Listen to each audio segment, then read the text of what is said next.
Hi, it's Jerry Roberts. It is Friday, July 17th, and we were back with another of our reporter roundtables of Journal of the Plague Year, episode 371.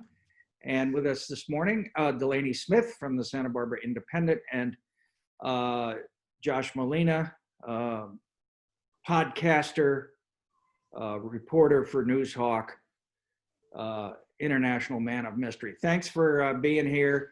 So we'll talk about the dogs later. Actually, the two dog stories are probably the best, going to be the best read stories of the week. But let's start with the pandemic.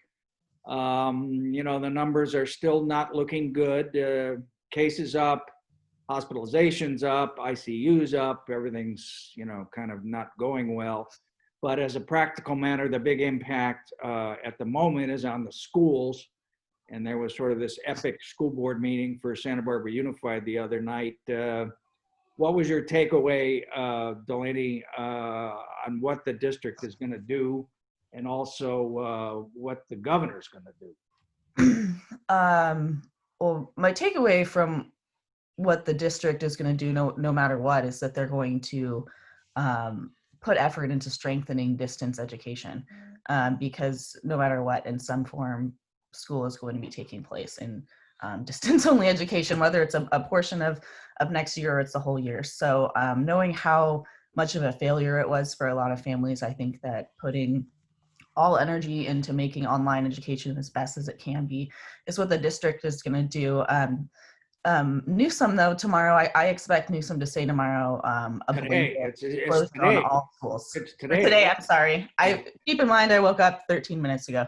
Okay. So yesterday, so today at noon, I expect Newsom to close all schools statewide, at least at the beginning of the school year, because numbers and hospitalizations, like you said, are just too risky. It doesn't make any sense. A lot of parents kept, a lot of teachers and some parents kept bringing up the point that how are we meeting on a virtual meeting because it's unsafe to meet in person, to talk about putting our children together in person. Like, it just doesn't, like, the irony was a little bit unreal there too, that kept coming up, that it's just clearly it's not, there's no way to do it safely. No one's comfortable. But a lot of parents who were on, and there were a lot of people on the call.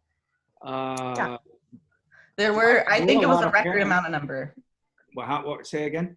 It was a record number of people on the call. It was like over 900. Clicks for the school board.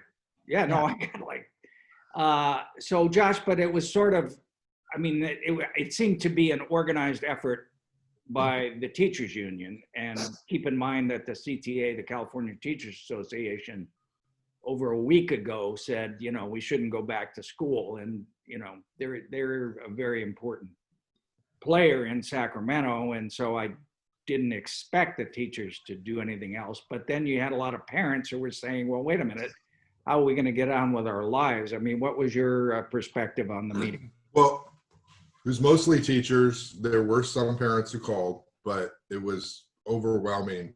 5-1, 6-1 teachers to, or I should say people opposing an opening in person to those who wanted an opening in person. The teachers spoke. They said that, hey, we were teachers. We obviously love to teach. We love kids. They have pride in their work, but they have concerns about going back because here we are, 5 weeks before the start of the school year, and the district has not showed a mock-up of what a classroom would look like, has not made any plans public of how they would do social distancing. So these teachers are concerned about their students. They're also concerned about themselves and their family members. And it feels as though things slipped away from the school district. Now, of course, everybody has the cover of things are changing. It's hard to plan. No one has a crystal ball. We get that. But they did take a couple of weeks off there. They could have done more in terms of being more proactive so that people who have to actually be in the classroom could feel more confidence. Now, parents spoke, some of them, again, it was not equal, but obviously they have concerns. They want their children to go to school. They're concerned about learning loss.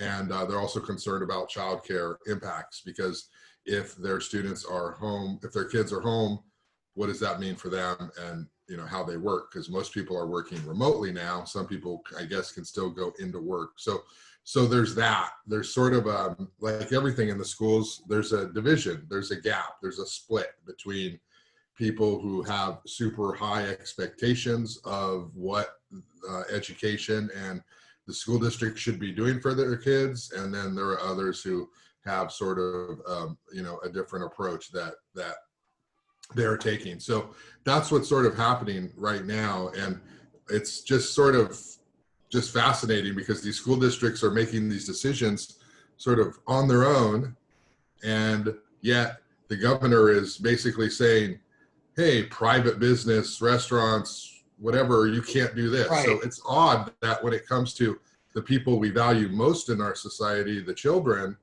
we're leaving it up to local political leaders, but we're telling people and adults you can't be inside. So that's sort of the enigmatic part of all this. Delaney, let's go back to the governor a minute. So obviously we're going to get overtaken by events no matter what we say. But I think in terms of speculation, it's a fair speculation that he's getting slammed nationally now on the political scene for kind of letting people go back and creating this. And it's not a second wave, but it's just a worse part of the first wave, particularly in LA County. So I think it's a fair guess that he's going to crack down somehow on going back.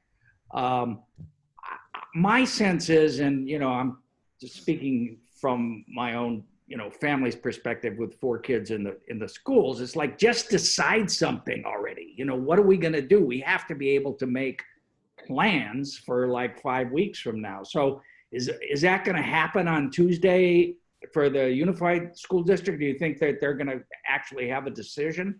Yeah, I do. I think on the 21st, they're going to have a decision. But I think what's happening today at noon will likely overshadow the whole thing.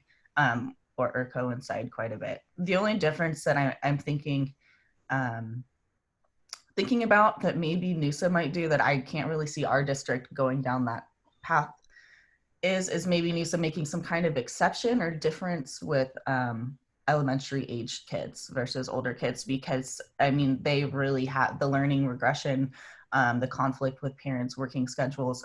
It's really all around elementary so much more. And I've heard of other districts talking about using all of the schools just for elementary, and the middle and high school doing online. So maybe Newsom will do something like that too. I think that's a better one size fits all move. But other than that, yeah, by the 21st, honestly by today, but by the 21st for sure, we should know exactly what the plan is. And if we don't, then I really don't blame 900 people for modern school board meetings.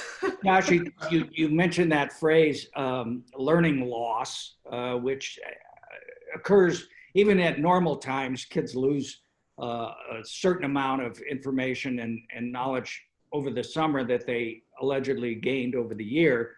It's much worse, obviously, in this situation. And I think Kate Ford put her finger on it. The groups that are really at risk, as Delaney says, is like K through 2 or 3 really little kids who they look at a screen and here's your teacher and I don't know. Yeah. And then special needs kids. And there were some really heartbreaking stories that we heard the other night. And then I suppose, a couple of seniors from the class of 2021 came on there, and that was also extremely sad. It's like we're going to lose our whole thing. So do you see any evidence that either Santa Barbara Unified or Goleta or anybody is trying to make, sort of, rather than a one size fits all, have more of a varied approach? Well, I will say regarding Kate Ford is she's been, at least in my stories, showing some leadership, which is refreshing. The school board didn't say a word at the work session last night. The people stopped commenting, and the president clicked the end of the meeting probably within 10 seconds. And it was sort of like an abrupt ending, no closure. And sort of like the show, it's kind of like that's what I. Only if maybe they have the cheap version of Zoom too. the time, maybe she saw the clock, 5, 4, 3. So, but I think what people want is elected leaders to say, here's what we need to do. And it just feels really frustrating and awkward for everyone to be so gingerly tiptoeing around the issue when the issue is obvious. I mean, we are living in a global pandemic. There's no greater opportunity to take a lead on the coattails of that than this issue. And I think that Goleta Union School District is trying to address that issue of learning loss and really prioritizing the K through 2 kids. So I think we're seeing, you know, they had a big meeting and there's lots of talk about how they can have an opportunity to be in the classroom and differentiating between what maybe some other grades can do. So, I mean, that is a big deal in terms of trying to accommodate those younger students. You know, I have a kid in you know, K through 6 kid, and there's no substitute for interactive play. You know, actually interacting with them on activities and looking at a screen. You know, parents have been telling their kids forever, less screen time, but this screen time is okay. That sends a terrible mixed message to children who are 5, 6, 7, 8. Hey, Delaney, so part of the problem with kind of getting delayed in Santa Barbara Unified was that a number of high-powered members of the cabinet decided to go on vacation. But also, Hilda Maldonado just showed up. I mean, she just started working on July 1st, and this is the first thing. How do you think she's doing? What's your sense from what you're hearing at the district about is she cracking the whip or what's going on? She is, at least so far in these baby stages, kind of behaving exactly how I would expect after talking to her old or her previous colleagues at LA Unified. The meeting on Tuesday, she called that meeting. She asked for it to happen. The study session, that's why it wasn't like a real meeting. Laura didn't lead it. You know, she called for that because she wanted to hear more input. She wanted to hear what the community had to say. She wanted to hear from a panel of experts. And I think she's going to take that information and then she's going to apply it to how they want to proceed on the 21st. So that's kind of exactly what I expected from her. She's a person who does her homework first. She's a person who wants to see how other people are feeling one more time because again, like before this last meeting, the narrative was a lot of parents, particularly elementary parents, begging the district to open schools.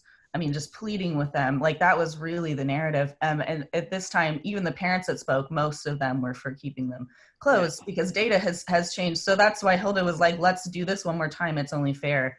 And now that we have this time to go straight into action mode, and that's what they're doing this week. So I really just, I'm not too apprehensive quite yet. I really think that this is gonna. Well, yeah. I mean, she said, you know, whatever it is, we'll be ready to go on the 18th. But Josh, you know, the thing about it that I came away from that meeting was, and particularly the part where they had the public health people and Dr. Brennan, the pediatrician, and somebody from mental health. I mean, the enormous complexity of trying to do this. And everybody just says, oh, well, just open the schools and everything will be fine. But there's so many steps with this and putting people's lives at risk. It just seems like, you know, until there's a vaccine, our lives aren't going to be normal. We need to accept that and figure out the best way to do it. And that's why I thought Kate's comments about let's put the money and let's put the resources, let's put the focus into distance learning and make that better. Because I think everybody did widely perceive it as a disaster in the spring. Real quick, Josh, what about, while we're still on COVID, what's going on with the county and the Sears building? What's that all about? Well, just one thing, just to finish up that point on K through 2 kids, what people may not understand, and I don't want to knock people who don't have kids, but is that it's really traumatic to start, stop, start, stop.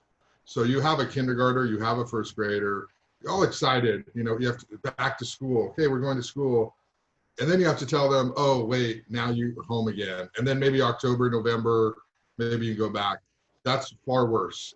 So I think just what people are saying is that the pandemic is horrible and terrible. It's disrupted everybody's lives, but let's at least plan for an online start, because that's going to be the least disruptive to these children who are still developing. And then after things go down, then they can ease into coming back to school. That seems to make sense. And I don't think you need to take 3 weeks off in the middle of the summer to figure that out, which is sort of just fascinating to me. That like everybody's working overtime right now. Everybody is, to sort of adjust to this scenario. And so I think sometimes, if Hilda did in fact call the work session, so they were going to be off for 3 weeks, that's odd when they're trying to figure things out. Now I know that they're working behind the scenes. Not everything is forward facing, but you have to engage the public. Communication, as you know, Jerry, is super important in sort of building sort of political and public will.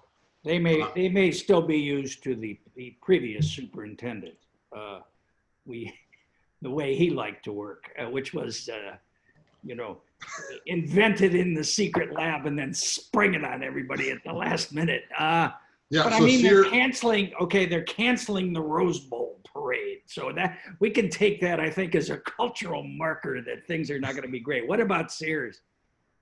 So Sears, this is a huge story. Sears has been sort of this icon of Santa Barbara for so long, obviously long before Target, and we got these other big box stores. Sears was where a large group, majority of Santa Barbara would shop. Obviously, they went out of business. The building is there vacant.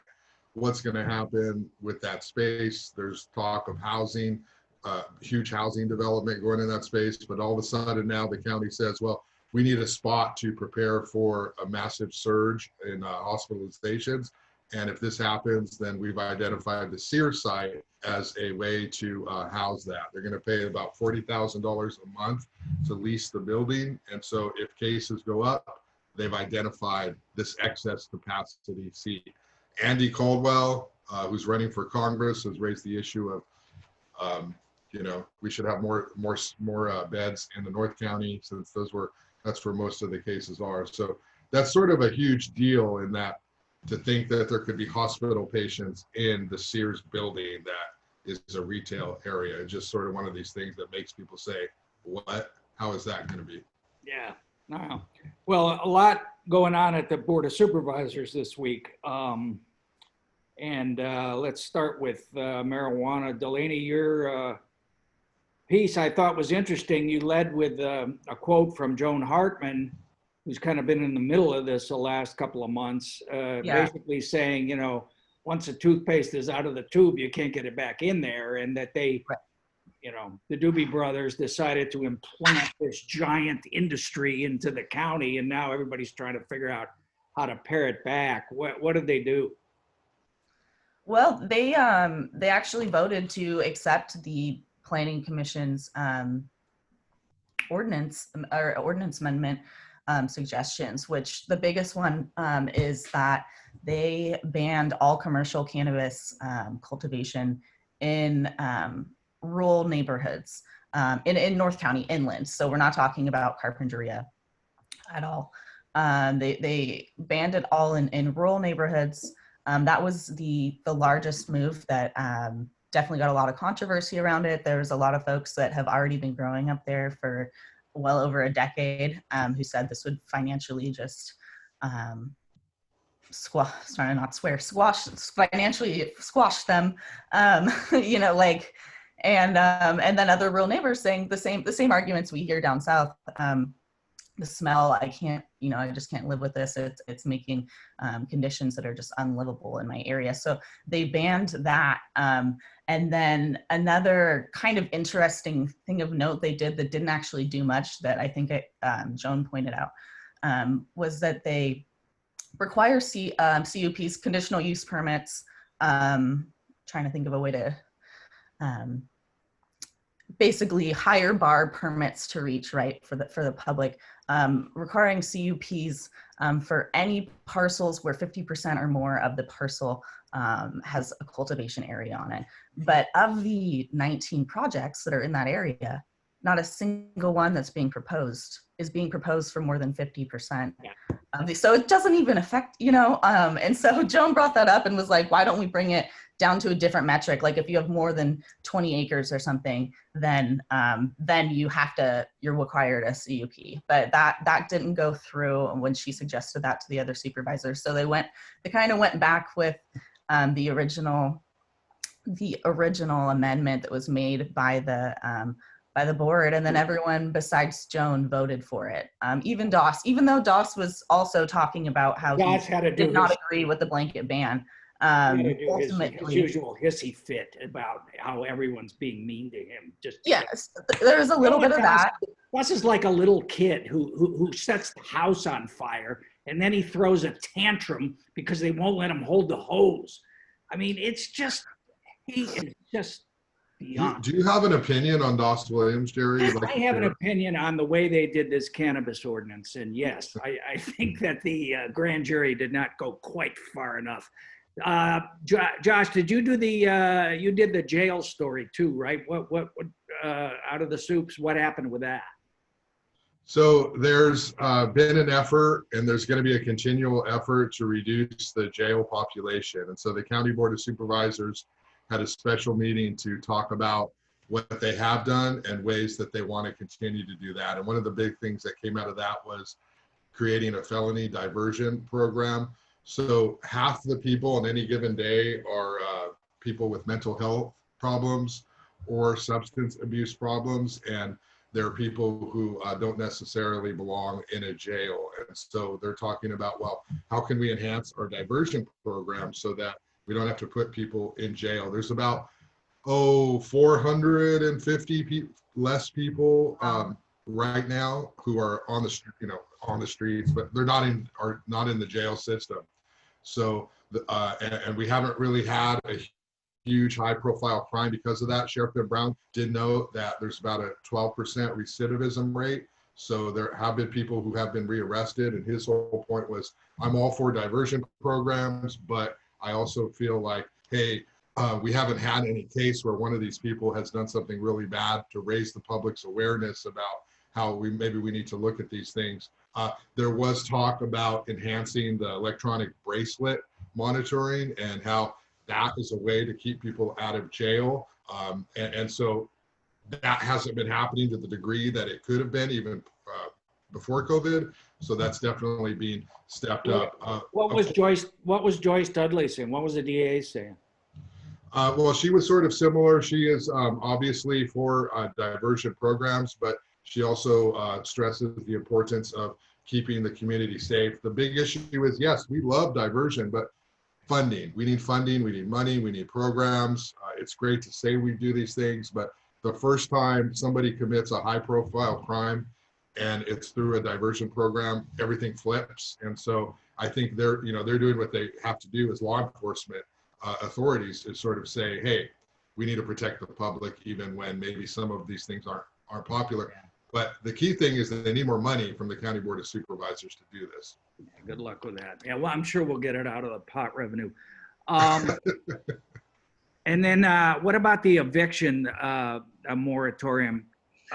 You wrote that, didn't you, Delaney? Yeah.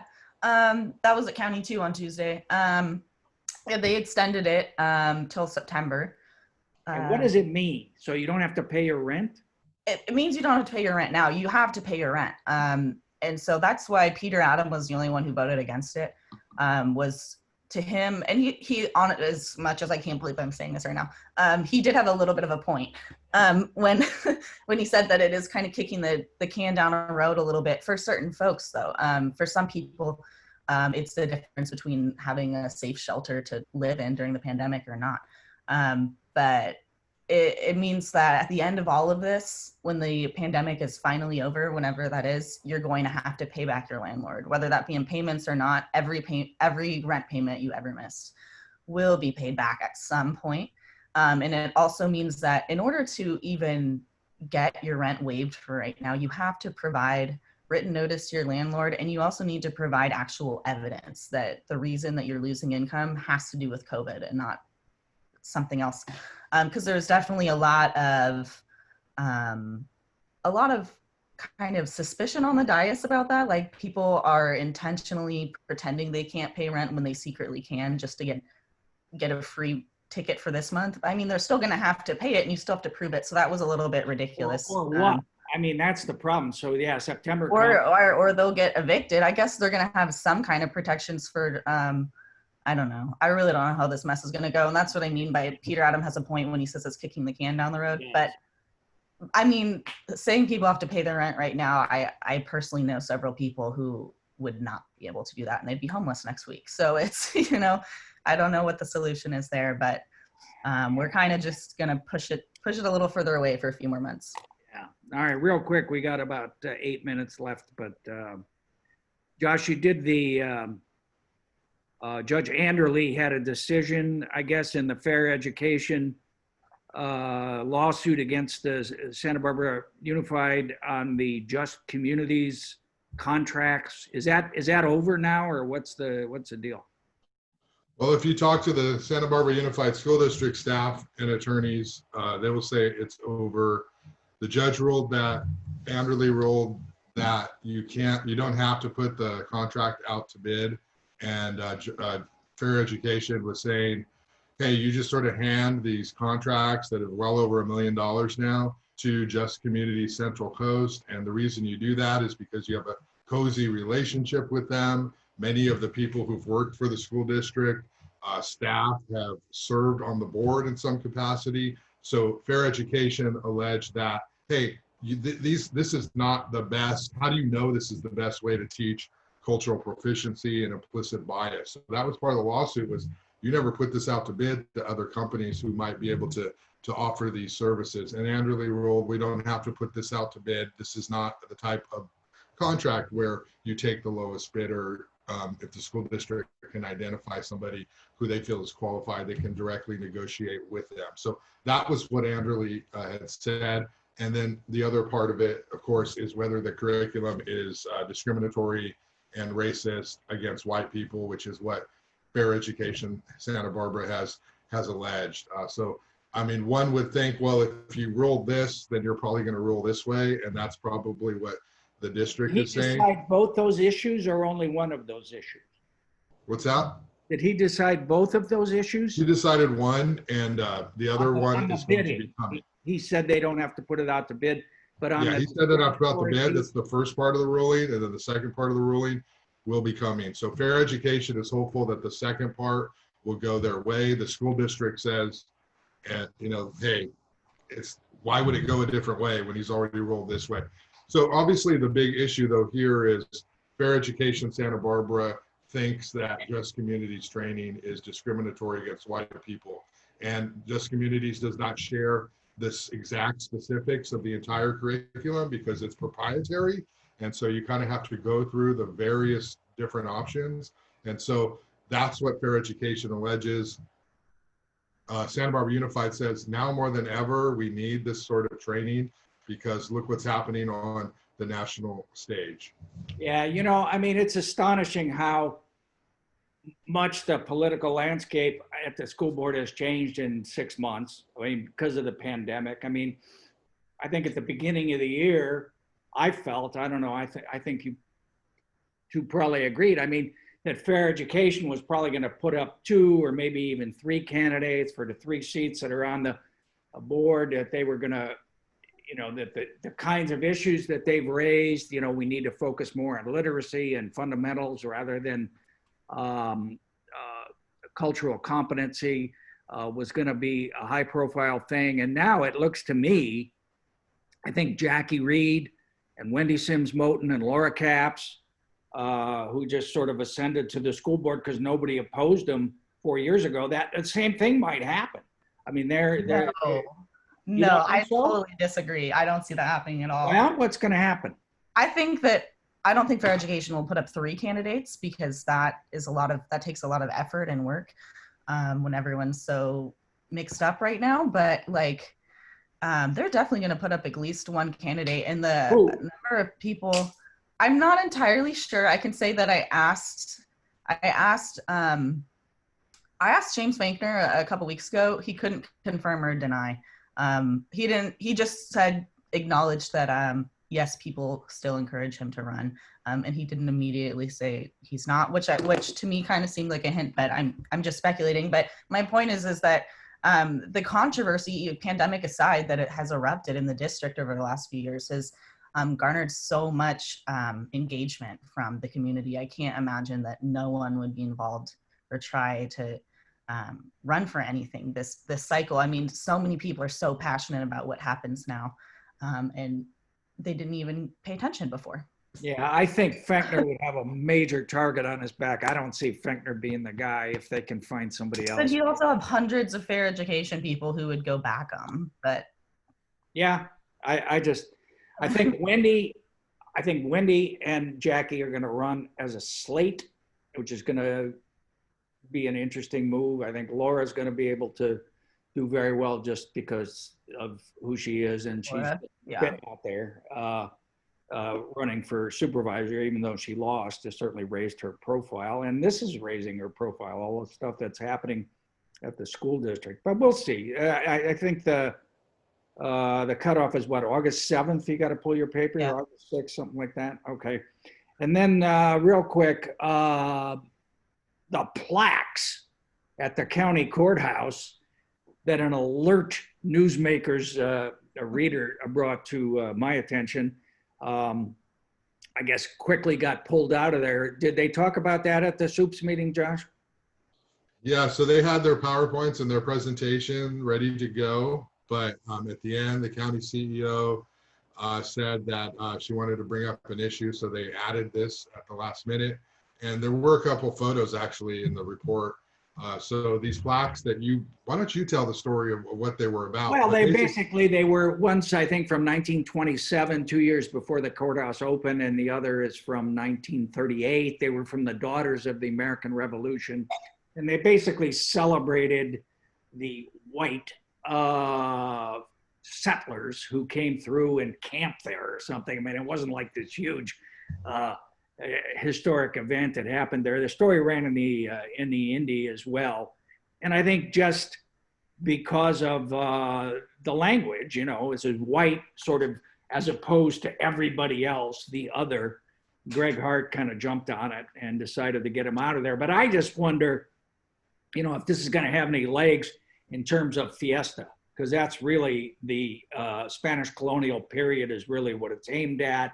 And the whole cultural appropriation behind that, and all of the controversy we've had, I think it might spin on a little. Well, the county did. The board did talk about removing these stones with the plaques. Peter Adam actually called them rocks, and General Services is going to go out there and remove them. Daughters of the American Revolution is in support. They're going to figure out a way to preserve the actual plaques language somewhere. So, but just not in that public space. And they said, in light of everything that's going on with awareness of racial sensitivity, that it's not appropriate. Well, that was for me, that was the coolest part, is that I connected with a woman called Jane Frederick, who is now the regent, the leader of the current chapter of the DAR.